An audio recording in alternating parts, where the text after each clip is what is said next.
Guys, mayroon pong dilobyo ngayon na nagaganap sa ating bansa, no? At dapat nyo po itong malaman nang sa ganun makapaghanda at maging alerto ang lahat.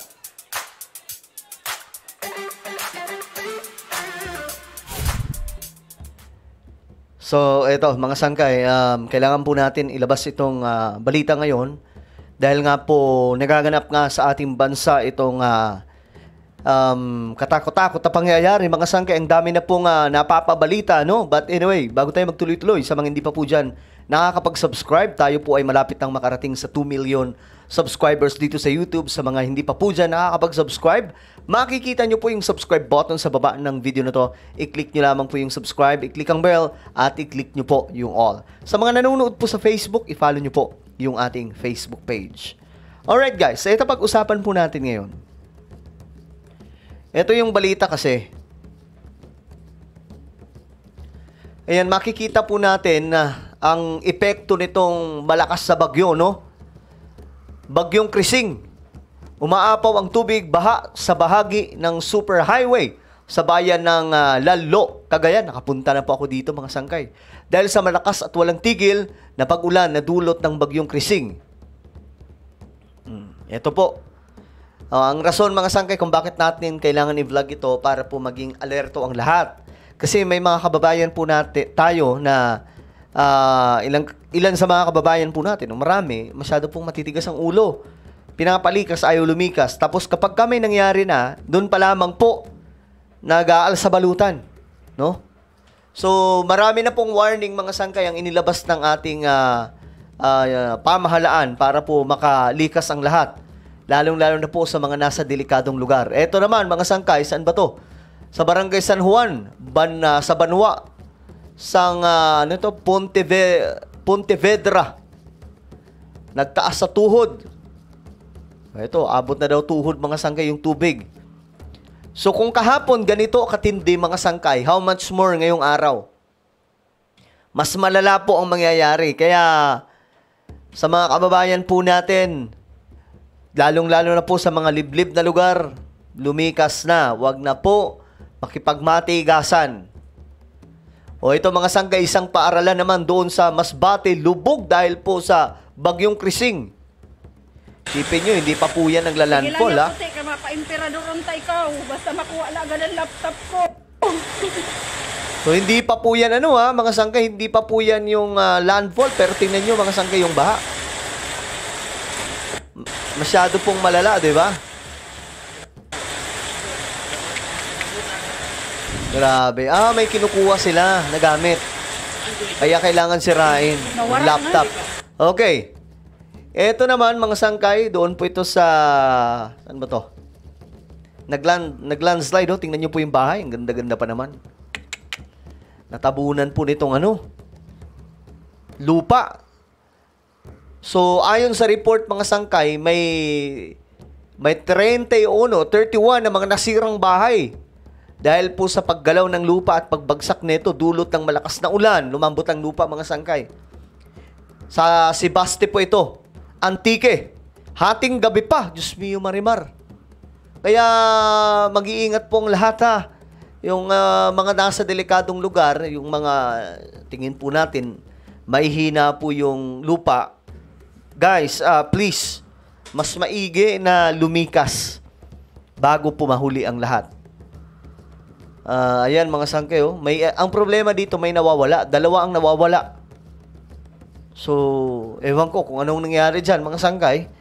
Pero ito nga, itong bahay na ito, nadali. O, ito naman. Makikita po natin dito yung flash flood na malala. Grabe, oh. Nakakatakot tong ulan ngayon, no? Nakakatakot itong mga pagbaha ngayon. Guys, hindi lamang po ito sa Pilipinas ngayon, kundi sa buong mundo ito, mga sangkay, nagaganap. Kahit sa Amerika at China, mga superpower na bansa, nagaganap po ito. Pambihira. Wala pang landfall, ha? Ganito na ang itsura ng Pilipinas. How much more, mga sangkay, kung lumapag na itong bagyo. Kaya mag-iingat po kayo ngayong araw. Kung sa tingin nyo hindi na kaya, Alis na agad bago pa lumala kasi yung iba matatrap po talaga niyan.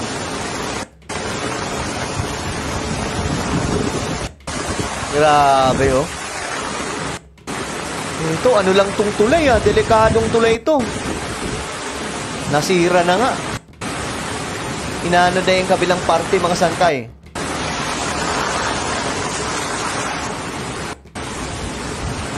Okay, ganyan po kalala, no?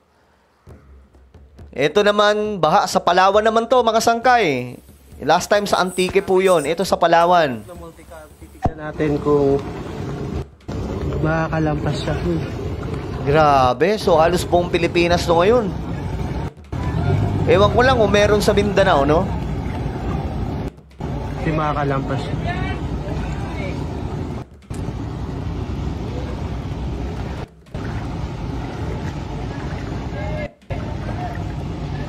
Okay, so sa Palawan po yan, mga sangkay. Ito naman. O, sa Palawan pa rin. Sa ano to? Sa Barangay Siksikan, Puerto Princesa. Sa Puerto Princesa ito, mga sangkay. District Palawan sa Purok Nara, Barangay Siksikan, Puerto Princesa. Nailigtas ang halos 200 na residente. Ayan, mga sangkay, oh, nilikas. Pambihira. Grabe. Buti na ano pa to, mga sangkay, no, na naisalba pa. Delikado to. Naalala ko yung sa Texas, doon sa US, mga sangkay, bigla na lamang po sila na wash out, eh. Talagang hindi na po natin maano ngayon, mga sangkay, itong extreme weather events na nangyayari po ngayon sa ating mundo dahil po sa climate change. Ito, eskwelahan. Sa Cagayan naman po ito, mga sangkay. Okay. Ito sinasabi ko, may mga ayaw po talagang lumikas. No, may mga ayaw lumikas. Kaya napapahamak po tayo, mga sangkay, kasi katigasan ng ulo. Mamatigas sa paglikas ng ilang residente sa Cagayan kay tinas na ang signal number 2 sa lalawigan dahil sa bagyong Krising. Nako. Live mula sa Tuguegarao, nasa frontline ng balitang yan si Mon Gualvez. Yun ang sinasabi ko, mga sangkay. Kaya po gusto natin iparating sa inyo. Kasi nga po, may mga iba dyan po talaga nakikipagmatigasan. So eto, tulad nito, nakikipagmatigasan po sila. Kumusta ang sitwasyon dyan sa Cagayan? Julius, buong araw bumuhos ang ulan dito sa malaking bahagi ng Cagayan at Isabela kung saan nakataas na nga ang signal number 2 dahil sa bagyong Krising. At kahit posibleng maglandfall nga rito ang bagyo, marami pa rin residente ang ayaw pang lumikas. Nako, yari. Ayan, oh, grabe. Rumaragasa ang tubig sa kalsadang ito sa barangay Hacienda Intat Grabe, oh. sa Bagao, Cagayan dahil sa malakas na ulang dala ng bagyong Ang Krising. lala nito. Galing yan sa umapaw na sapa. Grabe. Normal na senaryo na raw ito tuwing malakas ang ulan sa lugar. Inilikas na rin ang ilang residente tulad ng mga bata at matanda. Takot, no? Ito, nanawagan po yung otoridad, pinapalikas ng lahat. Paulit-ulit ang panawagan ng lokal na pamahalaan ng Alcala sa Cagayan sa mga residente na lumikas na dahil sa banta ng bagyong Krising. Ipinag-utos na ang preemptive evacuation lalo sa mga nakatira sa mababang lugar at malapit sa ilog. Ang Barangay Damurog ang unang binabaha tuwing tumataas ang tubig sa Cagayan. So, ang problema, nakikipagmatigasan. Kaya tayo, yung iba dyan, no, na tingin nyo, delikado yung lugar nyo, lumikas na po bago pa po mahuli ang lahat. Kasi, ayon nga sa balita, tinatayang 24 katao, ka-individual ang epektado ngayon ng bagyong Krising. Tataas pa po yan ngayong araw, mga sangkay. No? Kaya, tama ng pakikipagmatigasan. I hope, no, na safety ang lahat. Ipagdasal po natin ang ating bansa. Medyo malaki itong bagyo, no, na kinakaharap ngayon. Mag-iingat pong lahat. Lumikas ang kailangan o dapat ng lumikas. Lalong-lalo na po yung may mga bata dyan. Alright? So, ano po ang inyong opinion? Just comment down below. Meron po tayong YouTube channel, Sangkay Revelation.